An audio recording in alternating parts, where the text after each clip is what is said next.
Bonjour à tous et bienvenue sur Afrique Sport pour la matinale du vendredi 30 juillet 2021 que nous débutons au Cameroun alors que la FECAFOOT espérait organiser la demi-finale de la Coupe du Cameroun entre Coton Sport et les Astres de Douala au stade principal du complexe d'Olembe. Le ministre des Sports a dit niet. Conséquence, le match entre Coton Sport de Garoua et les Astres n'aura plus lieu à Yaoundé comme initialement souhaité. Les deux clubs d'Élite One vont finalement s'affronter au stade municipal de Bertoua, la capitale régionale de l'Est. L'autre rencontre de ces demi-finales va mettre aux prises l'Union de Daoula à PWD de Bamenda. Les deux formations ont rendez-vous au stade de Bamenzi à Bafoussam dans la région de l'Ouest. Les matchs se jouent à élimination directe.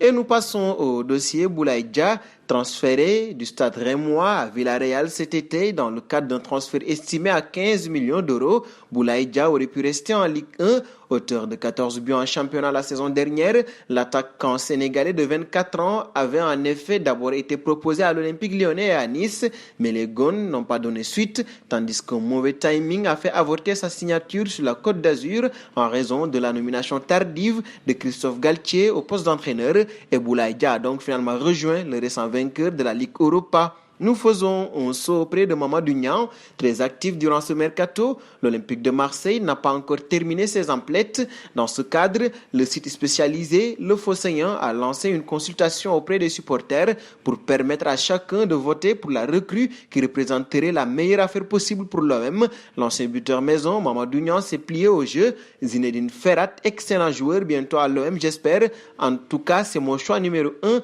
a écrit l'ex-international sénégalais sur Twitter. Sous contrat avec Nîmes jusqu'en juin 2022, l'international algérien se trouve en instance de départ suite à la relégation en Ligue 2 de son équipe.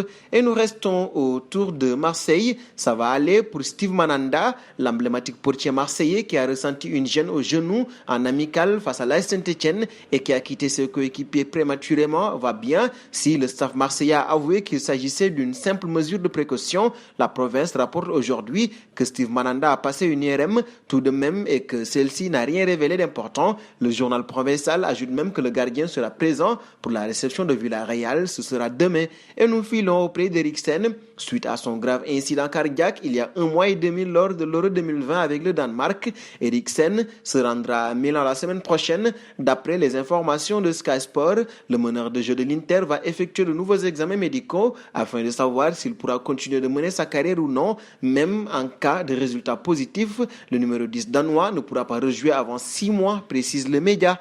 Nous terminerons avec Messi. Léo est revenu à Barcelone cette semaine et va encore se reposer quelques jours.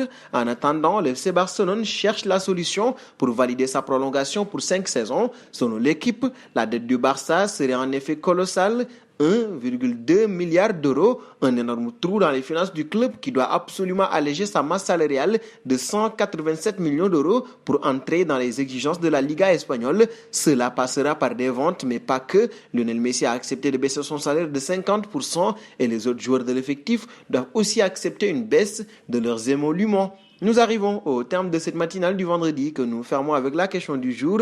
Le choix de Boulaïdja de signer à Villarreal, est-ce une bonne décision? Vos réponses seront attendues en commentaire. En attendant, n'hésitez pas à vous abonner sur Afrique Sport pour ne rien manquer du football continental et international.